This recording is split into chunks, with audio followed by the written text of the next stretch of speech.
Unang pangkat sa ikalawang bahagi. Ang buhay ng Panginoong Hesus, ang pagpapasinaya ng misyon. Ang pagbibinyag kay Jesus ni Juan Bautista. Si Jesus ay bininyagan hindi dahil sa siya'y makasalanan, kundi bilang tanda ng kanyang pakipagkaisa sa sangkatauhan. Makaahon ni Jesus sa tubig, nabuksan ang langit, at nakita nila ang Espiritu Santong nanaog sa anyo ng isang kalapati, at ang tinig ng Amay narinig na ang sabi, Ito ang minamahal kong anak, na lubos kong kinalulugdan. Ang amin pong pasasalamat kina Teddy at Monique Reyes, Ryan at Arlene Reyes at pamilya na nangangalaga sa tagpong ito. Ang panunukso kay Jesus ng Diablo. Matapos na si Jesus ay mabautismuhan, dinala siya ng Espiritu sa ilang upang mag-ayuno sa loob ng 40 araw at 40 gabi. Habang si Jesus ay nag-aayuno, siya ay tinukso ng Diablo. Sinabihan siya ng Diablo na magpatira pa at sumamba sa kanya, at sumagot si Jesus, Lumayas ka, Satanas, sapagkat nasusulat, ang iyong Diyos at Panginoon ang sasambahin mo, siya lamang ang iyong paglilingkuran. Ang amin pong pasasalamat sa pamilya ni Ginang Aurora Baby S. Ponce Gonzales na nangangalaga sa tagpong ito. Ang himala sa kasalan sa Cana, Galilea.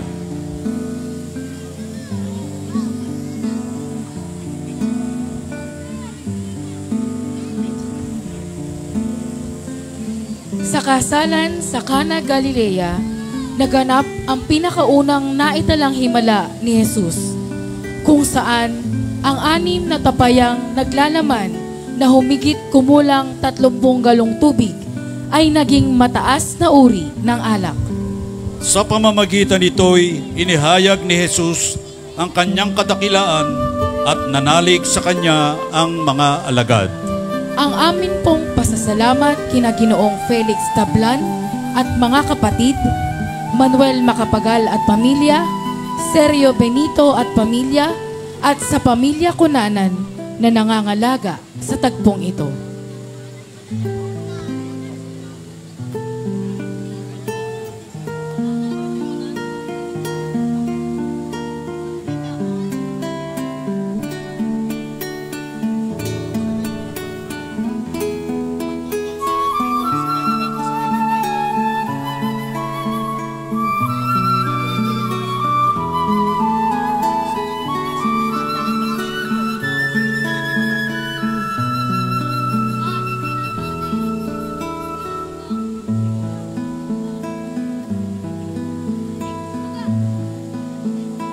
Ang pagtuturo ni Jesus kay Nicodemo. Si Nicodemo ay isang Pariseyo at pinuno ng mga Hudyo. Kung kaya isang gabi ay patago siyang dumulog kay Jesus. Sinabi sa kanya ni Jesus, Maliban na ipinanak na muli ang isang tao, hindi siya paghaharian ng Diyos. Paano pong maipapanganak na muli ang isang tao kung matanda na siya? Makapapasok pa ba siya sa tiyan ng kanyang ina para ipanganak uli? Sinasabi ko sa inyo, maliban na ang tao ipanganak sa tubig at sa Espiritu, hindi siya paghaharian ng Diyos. Ang ipinanganak sa laman ay laman, at ang ipinanganak sa Espiritu ay Espiritu. Ang amin pong pasasalamat kina Ginoong Freddy at Ginang Nene Maningas, Celia, Fe, Romy, Eddie, Orly, Tess, Lita Cruz, John Lloyd de Guzman at Philip Ledesma na nangangalaga sa tagpong ito.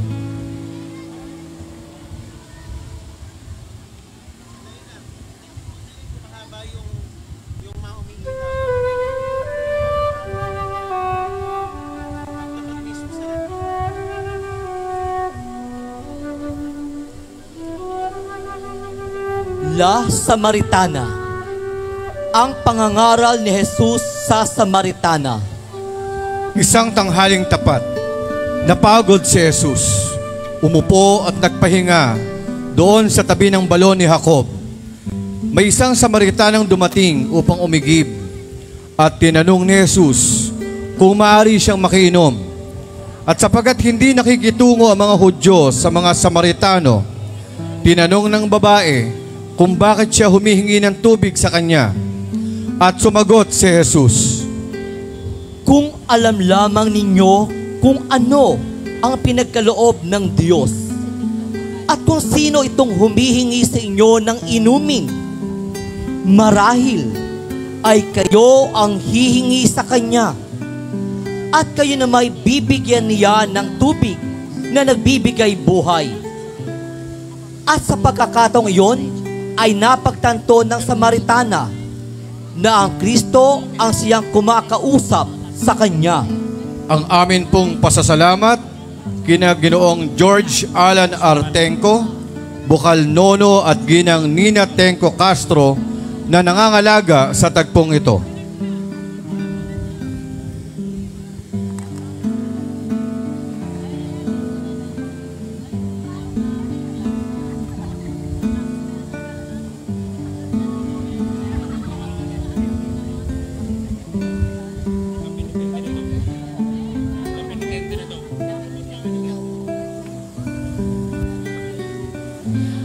La Penitente, ang pagsisisi ni Maria Magdalena.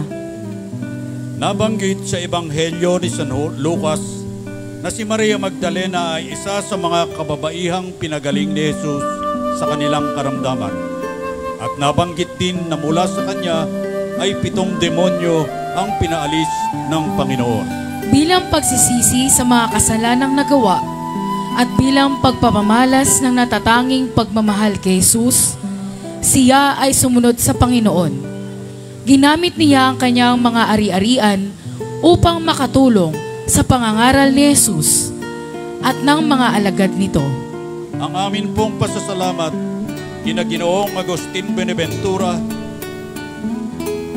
Ginoong Bambi Espiritu, mga kapatid at mga pinsan na nangangalaga sa tagpong ito.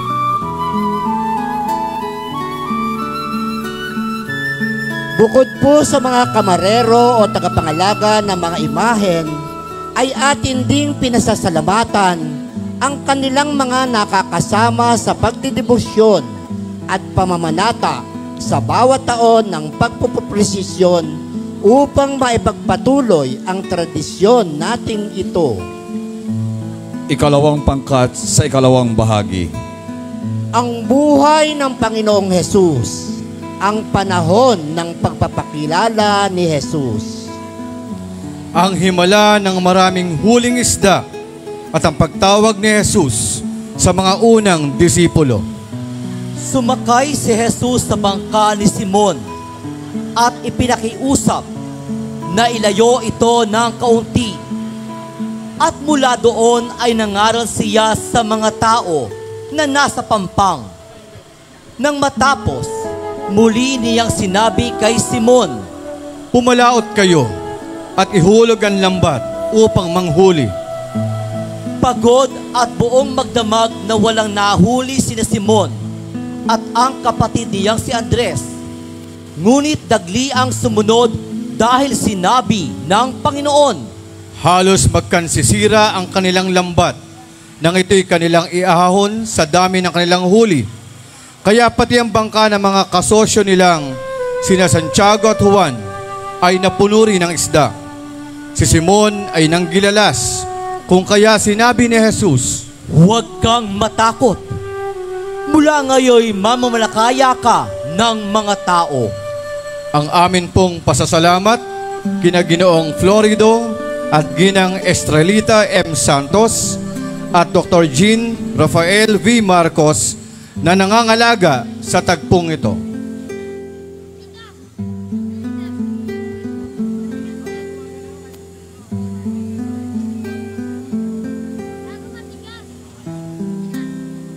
Ang pagpapagaling ni Jesus sa biyanan ni Pedro.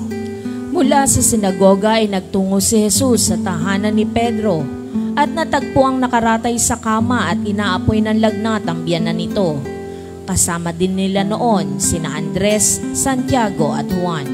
Agad na nilapitan at hinawakan ni Jesus ang kamay nito at nagliang nawala ang lagnat. Bumangon agad itong biyanan ni Pedro at bilang pasasalamat ay hindi nagdalawang isip na maglingkod sa Panginoon. Isa ito sa mga pagpapagaling na ginawa niya noong araw na iyon. Ginawa niya ito upang matupad ang sinabi ni Propeta Isaías. Kinuha niya ang ating mga kahinaan at binata ang ating mga karamdaman. Ang aming pong pasasalamat sa Pamilya Rivera at Pamilya Pascual na nangangalaga sa tagpong ito.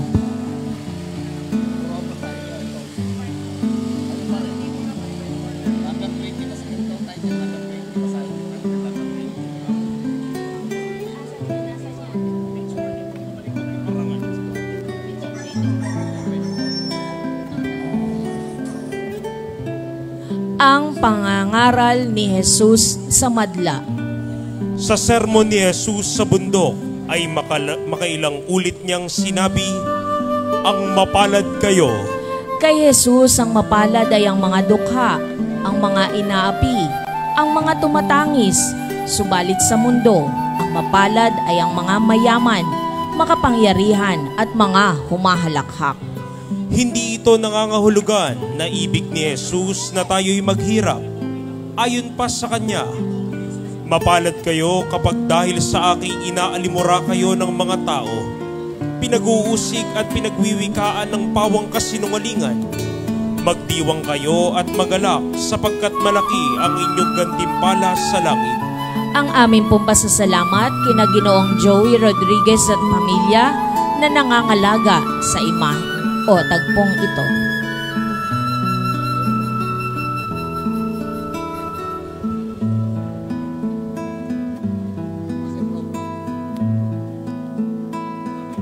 Ang pagpapagaling ni Jesus sa lalaking ketongin. Minsay lumuhod sa harapan ni Jesus ang isang lalaking ketongin at nagwika. Ginoo, kung ibig po ninyo, ako'y inyong mapapagaling. Hinipo siya ni Jesus at sinabing, Ibig ko, gumaling ka. pagdakay nawala ang kanyang ketong at binilinan siya ni Jesus na huwag itong ipagsabi kanino man. Siya'y pinapunta sa saserdote upang magpasuri at mag-alay batay sa kautusan ni Moises bilang patotoo na siya'y magaling na. Sa halip na gawin ng bilin, ay ipinamalitan niya ang pagpapagaling na ginawa sa kanya ng Panginoon.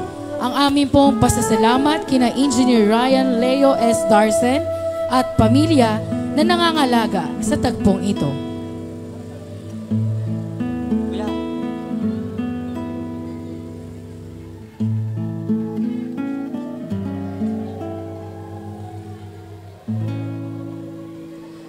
Ang pagpapagaling ni Jesus sa paralitiko. Samantalang nangangaral sa loob ng isang bahay sa Capernaum, may idinating na isang paralitiko ang 4 na katao. Dahil sa dami ng nakikinig, ay hindi nila ito mailapit kay Jesus. Kung kaya binakbak nila ang bubong at saka inihugos ang paralitikong nakaratay sa kanyang higaan. Namangha si Jesus sa kanilang pananalig, kaya't sinabi sa paralitiko na, Anak, ipinatatawad na ang mga kasalanan mo. Sinabi ng mga eskribang nakarinig na Diyos lamang ang mapagpapatawad ng mga kasalanan. Kaya't sumagot si Jesus ng ganito, Alin ba ang lalong madali? Ang sabihin sa paralitiko na ipinatatawad na ang kasalanan mo?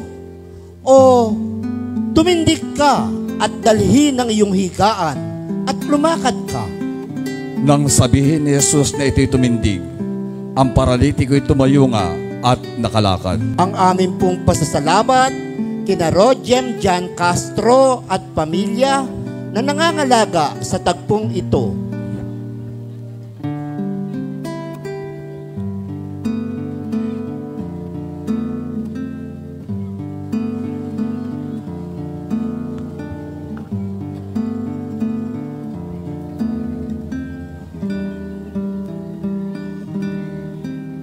Ang pagtawag ni Jesus kay Mateo. Nakita ni Jesus na nakaupo sa paningilan ng buwis si Levi at sinabihang sumunod ito sa kanya. Ginawa agad ito ni Levi at iniwan ang lahat. Sa tahanan niya ay naghandog siya ng isang piging kay Jesus na dinaluhan ng maraming tao.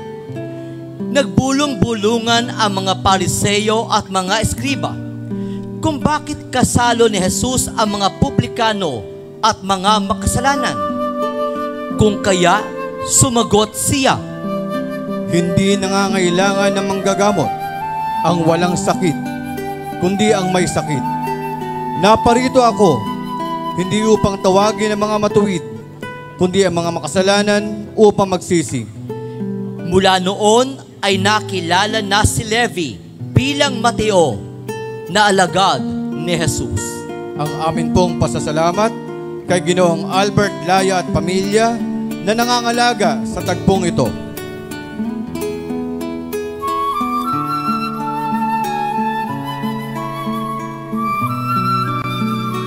Ang pagpapagaling ni Jesus sa babaeng inaagasan ng dugo. Habang naglalakad at sinisiksik ng mga tao, isang babae ang lumapit sa likuran ni Jesus upang hipuin ang palawit nito at pagdakay tumigil ang kanyang pagdurugo. Nabatid ni Jesus na may humipo sa kanya dahil naramdaman niya ang bisa na lumabas sa kanya. Kung kaya ipinagtangonong kung sino ang humipo sa kanya. Nanginginig na lumapit ang babae. Nagpatira pa at inilahad kung bakit niya iyon ginawa. Sinabi ni Jesus, Anak, pinagaling ka ng iyong pananalig sa akin. Umuwi ka na't ipanatag ang iyong kalooban. ang aming pong pasasalamat kina Binibining Leonora Cruz, Ginoong Arman Cruz, Ginoong Ferdinand Cruz at pamilya, Patrick Cruz at pamilya na nangangalaga sa tagpong ito.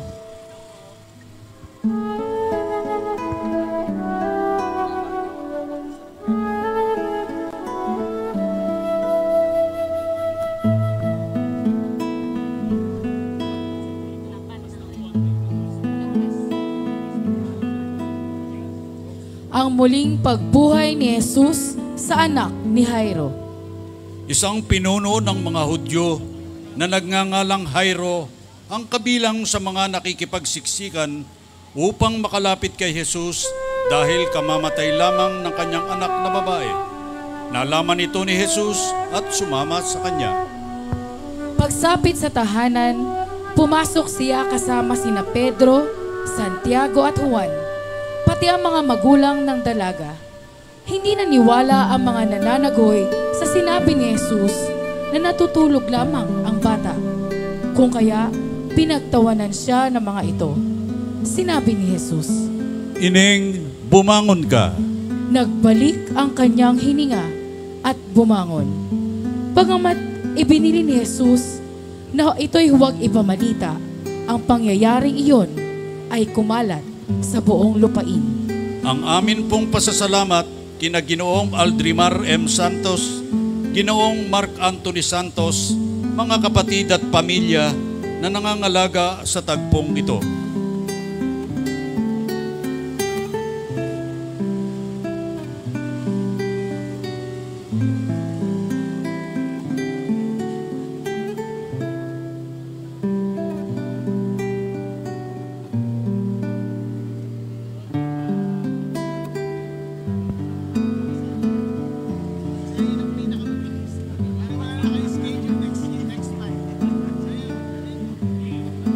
Ang pagpapagaling ni Jesus sa lalaking lumpo sa Bethesda. Sa Jerusalem ay may deposito ng tubig na kung tawagin ay Bethesda. Natitipon sa paligid noon ang maraming may sakit na nag-aabang na gumalaw ang tubig. Sa paniniwalang ang unang lumusong matapos gumalaw ang tubig ay gagaling dahil sa anghel ng Panginoon ang siyang kumalawkaw dito. Batid ni Jesus na isa sa mga paralitiko doon ay 38 taon nang may sakit. Nilapitan niya ito at tinanong kung nais gumaling. Sinabi nitong walang maglulusong sa kanya sa tubig. Oras na ito ay kawkawin ng anghel. Kung kaya sinabi sa kanya ni Jesus, Tumindig ka, dalin mo ang iyong higaan at lumakad ka. ang amin pong pasasalamat sa Familia Rivera Bunying, Ginoong Patrick at Ginang Josel Cruz at Pamilya Manuel na nangangalaga sa tagpong ito.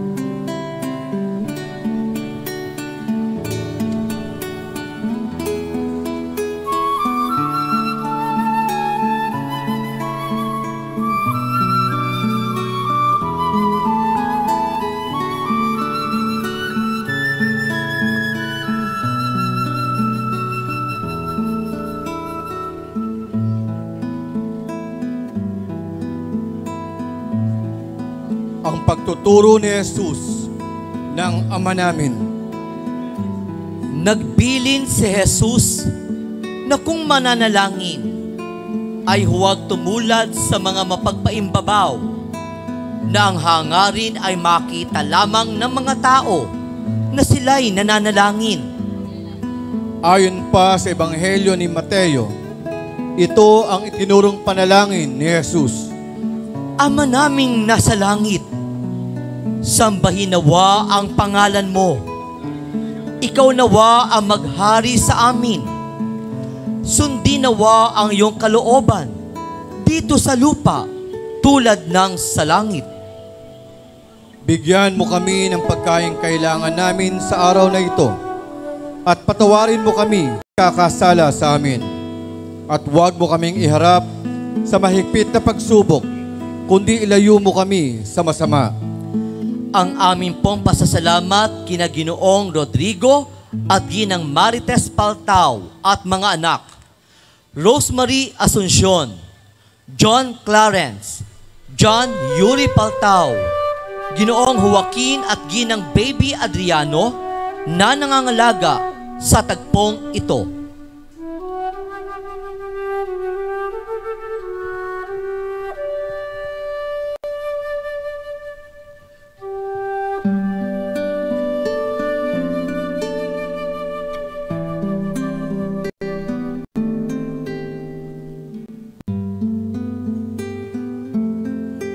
Ang pagpapagaling sa bingi at utal. Minsay may dinala kay Jesus na isang lalaking bingi at utal upang gamutin. Inilayo niya ito sa karamihan at isinuot ang kanyang mga daliri sa mga tainga nito. Pagkatapos ay lumura at hinipo ang dila nito. Tumingala si Jesus sa langit at sinabi, Epada, ibig sabihin ay, mabuksan. nakarinig ang lalaki na wala ang pagkautal at nakapagsalita ng malinaw. Ang amin pong pasasalamat kina Ginoong at Ginang Edward at Eloisa Francisco at mga anak Mark, Lizelle, Trisha at pamilya na nangangalaga sa tagpong ito. Bukod po sa mga kamarero o tagapangalaga ng mga imahin, ay atin ding pinasasalamatan ang kanilang mga nakakasama sa pagdidebosyon at pamamanata sa bawat taon ng pagpuprosesyon upang maipagpatuloy ang tradisyon nating ito. Ikatlong pangkat sa ikalawang bahagi. Ang buhay ng Panginoong Hesus, ang panahon ng pagtuligsa kay Hesus. Ang paglakad ni Jesus sa tubig. Minsang magtatakip silim na, pinauna ni Jesus ang mga alagad sa Capernaum sa pamamagitan ng pagtawid sa lawa ng Galilea sakay ng isang bangka. Siya naman ay nagtungo sa burol upang manalangin. Nang madaling araw na, sumunod sa kanila si Jesus na naglalakad sa ibabaw ng tubig. Napansin niyang nahihirapang magsagwan ang mga ito dahil pasalungat sila sa hangin. Lalampasan sana niya ang mga alagad, ngunit inakala ng mga ito na ang nakikita nila ay multo, kung kaya agad na sinabi ni Jesus, Huwag kayong matakot. Lakasan ninyo ang inyong loob. Si Jesus ito. ang aming pong pasasalamat kay Ginoong Jaime Santiago at pamilya na nangangalaga sa tagpong ito.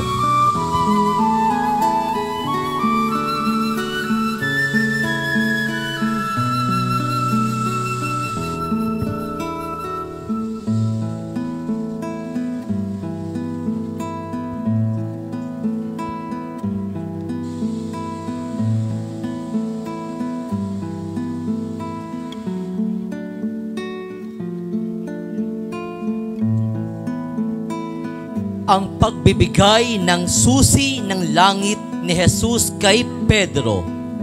Minsay tinanong ni Jesus sa mga alagad kung sino ang anak ng tao sa pag-aakala ng mga tao. Sumagot si Simon Pedro at sinabing si Jesus ang Kristo, ang anak ng Diyos na buhay. Kung kaya sinabi ni Jesus, Ikaw ay Pedro, at sa ibabaw ng batong ito ay itatayo ko ang aking iglesia, at hindi makapananaig sa kanya kahit ang kapangyarihan ng kamatayan. Ibibigay ko sa iyo ang mga susi ng kaharian ng langit. Ang ipagbawal mo sa lupa ay ipahihintulot sa langit.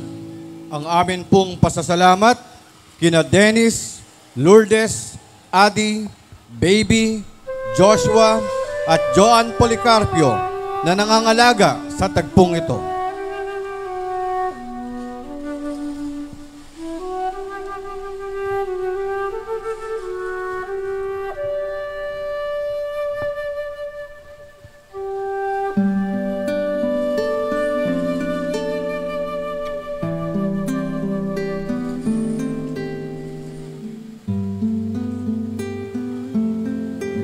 Ang pagpapahayag ni Jesus tungkol sa kanyang kamatayan. Matapos ihabili ng mga susi ng langit kay Pedro, sinimulan nang ipaalam ni Jesus sa mga alagad na dapat siyang magtungo sa Jerusalem upang magbata ng maraming hirap sa kamay ng mga matatanda ng bayan, ng mga punong saserdote at ng mga eskriba, at siya'y kanilang ipapapatay. Dahil sa pinigilan siya ni Pedro, sumagot si Jesus. Kung ibig nino mang sumunod sa akin, limutin niya ang ukol sa kanyang sarili, pasanin ang kanyang krus at sumunod sa akin. Ang naghahangad na magligtas ng kanyang buhay, ang siyang mawawalan nito. Ngunit ang mag-alay ng kanyang buhay alang-alang sa akin, ay siyang makakakamit noon. Ang aming pong pasasalamat sa pamilya Sumalabe, Pamilya San Gabriel, Brian Deacon, Maria Sofia Isabel, at Zachary Louis na nangangalaga sa tagpong ito.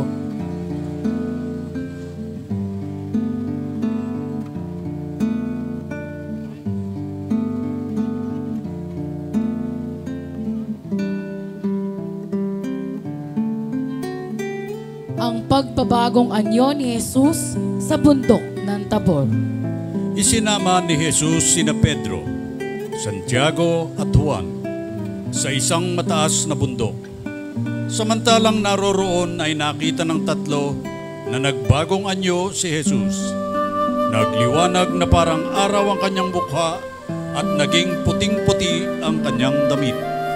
Nakita rin nilang nakikipag-usap kina Moises at Elias. Kung kaya, iminungkahi ni Pedro na mamalagi na lamang sila doon at gagawa rin siya ng kubol para kay Jesus, Moises at Elias. Nagsasalita pa siya nang sila'y limliman na maningning na ulap, at mula rito'y may tinig na nagsabing, Ito ang minamahal kong anak na lubos kong kinalulugdan. Pakinggan ninyo siya. At pagtingin ng mga alagad ay wala na silang nakita, kundi si Jesus na lamang. Ang amin pong pasasalamat kina Ginang Saning Pascual at mga anak, Linda, Amelia, Leonid Jr., Belen, na nangangalaga sa tagpong ito.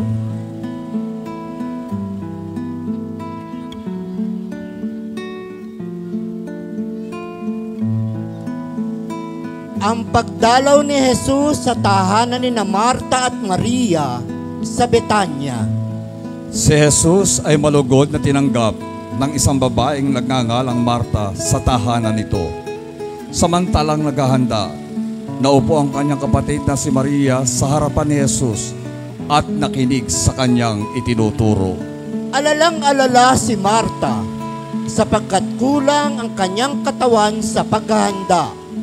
Kaya't lumapit siya kay Jesus at ipinakiusap na sabihan ang kanyang kapatid na tulungan siya sa paghahanda. Ngunit ganito ang isinagot ng Panginoon. Marta, Marta, naliligalig ka at abalang-abala sa maraming bagay. Ngunit isa lamang ang talagang kailangan. Pinili ni Maria ang lalong mabuti at ito'y hindi aalisin sa kanya. Ang amin pong pasasalamat kina Juan Derek, Darlene at Didit Dandan na nangangalaga sa tagpong ito.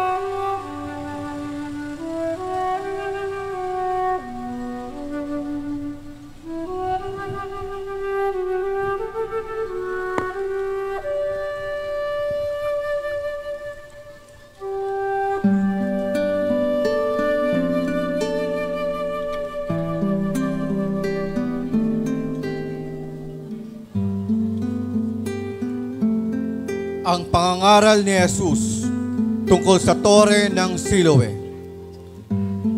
Minsay may nagbalita kay Jesus na ipinapatay ni Pilato ang ilang mga Galileo habang naghahandog sa Diyos. Nais nilang malaman kung ang uri ba ng kanilang pagkamatay ay katumbas ng mga kasalanang kanilang nagawa. Sa pagtugon ay ginamit ni Jesus ang trahedya sa tore ng Siloe bilang paghahambing at sinabing, Akala ba ninyo'y higit na makasalanan ang mga Galileyong pinaslang habang naghahandog kaysa ibang taga-Galilea? Hindi. Akala ba ninyo'y higit na makasalanan ang 18 namatay nang mabagsakan sila ng tore na Siloe kaysa ibang naninirahan sa Jerusalem? Hindi. Ngunit sinasabi ko sa inyo, kapag hindi ninyo pinagsisihan at tinalikdan ang inyong mga kasalanan, mapapahamak din kayong lahat. Ang amin pong pasasalamat kay Ginoong Mark Lester Musni Mempin at pamilya na nangangalaga sa tagpong ito.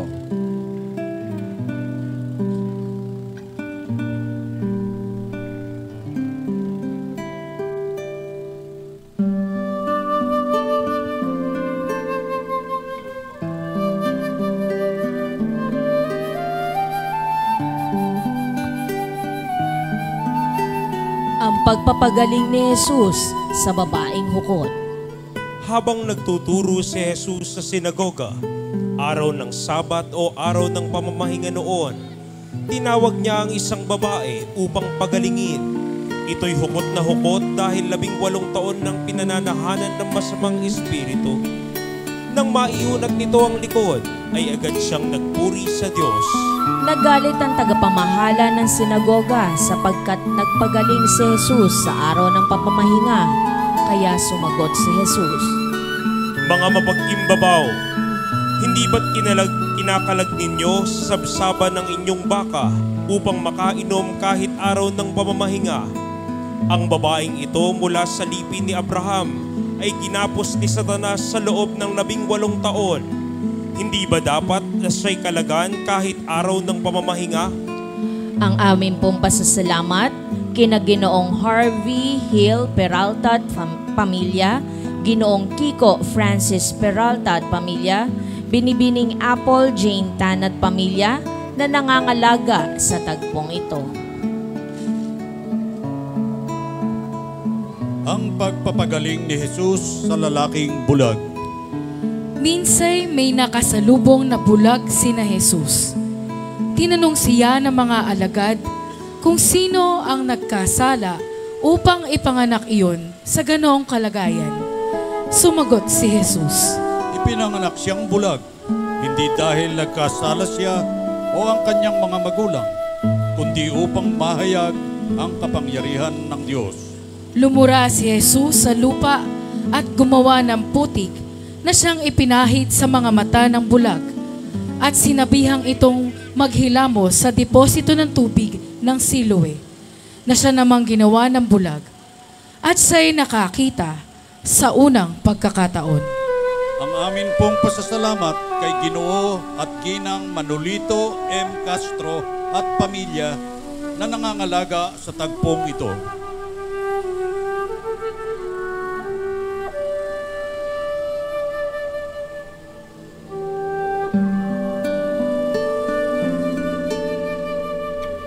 Ang pagkikita ni na Jesus at Sakeo.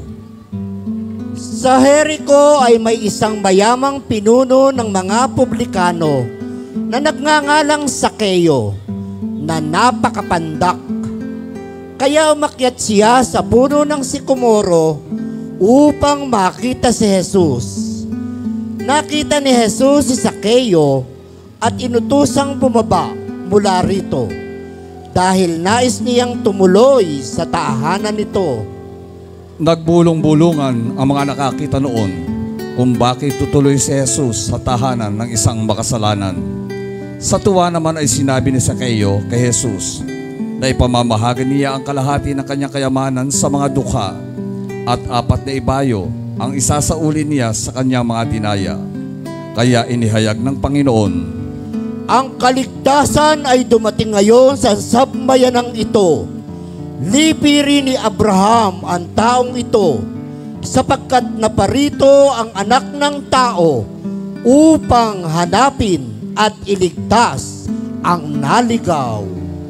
ang aming pong pasasalamat kina Kapitan Mark Anthony Velasquez at Ginang Cheryl Velasquez, Let Baluyot Velasquez, Tricia, Jos, Benedict at Jos Francis na nangangalaga sa tagpong ito.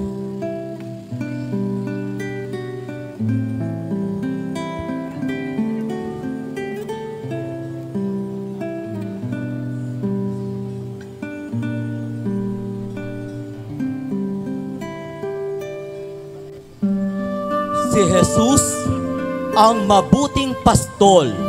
Nooy sinabi ni Jesus, Iniaalay ng mabuting pastol ang kanyang buhay para sa kanyang mga tupa. Ako ang mabuting pastol. Kung paanong nakikilala ako ng Ama at siya'y nakikilala ko, gayon din naman nakikilala ko ang aking mga tupa at ako nama'y nakikilala nila at iniaalay ko ang aking buhay para sa mga tupa. idinagdag pa ni Jesus, Mayroon akong ibang tupa na wala sa kulungang ito. Kinakailangang sila'y alagaan ko rin. Pakikinggan nila ang aking tinig. Sa gayoy magiging isa ang kawan at isa ang pastol. ang amin pong pasasalamat kina Ginoong Carlo Virgilio Rayos Ignacio at pamilya, Joseph, Eric, Errol, Brian, Gabriel, Ethan Brian, Cowell Cedric Ignacio na nangangalaga sa tagpong ito.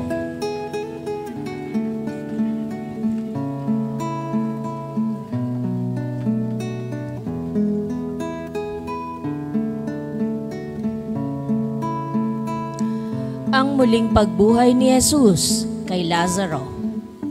Pagdating ni Jesus sa Betanya upang pagalingin si Lazaro, ay nalaman niyang 4 na araw na itong patay. Nang makita niya ang magkapatid na sina Marta at Maria, ay nahambal siya sa kanilang kalagayan at si Jesus ay tumangis. Nasaksihan ng mga Hudyo ang pagtangis kaya napagtanto nila na ang pagmamahal ni Jesus kay Lazaro. Pinalis ni Jesus ang batong takip ng libingan. Pinaalala ni Marta ng 4 na araw ng nakalibingang kapatid at natitiyak na nangangamoy na. Pinaalala naman ni Jesus na kung nananalig si Marta sa kanya, ay makikita nito kung gaano kadakila ang Diyos. Tumingala si Jesus, nagpasalamat sa Diyos at sumigaw.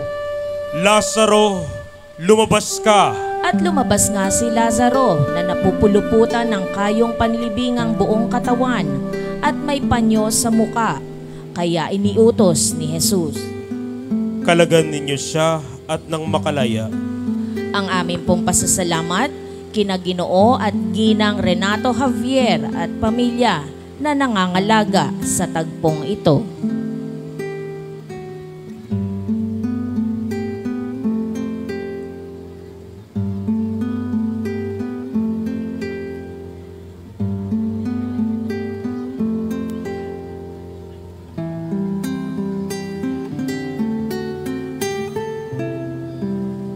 Ang pagpapala ni Jesus sa mga bata.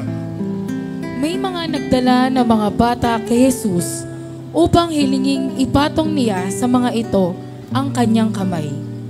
Ngunit pinagsabihan at sinuway sila ng mga alagad. Kung kaya naghalit si Jesus at nagsabing, Pabayaan ninyong lumapit sa akin ng mga bata. Huwag ninyo silang hadlangan, sapagkat sa mga katulad nila nagahari ang Diyos. Ang sino mang hindi tumatanggap sa paghahari ng Diyos tulad ng isang maliit na bata ay hindi mapapabilang sa mga pinaghaharian niya. at kinalong ni Jesus ang mga bata. Ipinatong ang kamay sa kanila at sila'y pinagpala niya. Ang amin pong pasasalamat kina Ginoong Greg at Ginang Dory Fernando, mga anak Jake, Jeff, Jesse at Jane at pamilya na nangangalaga sa tagpong ito.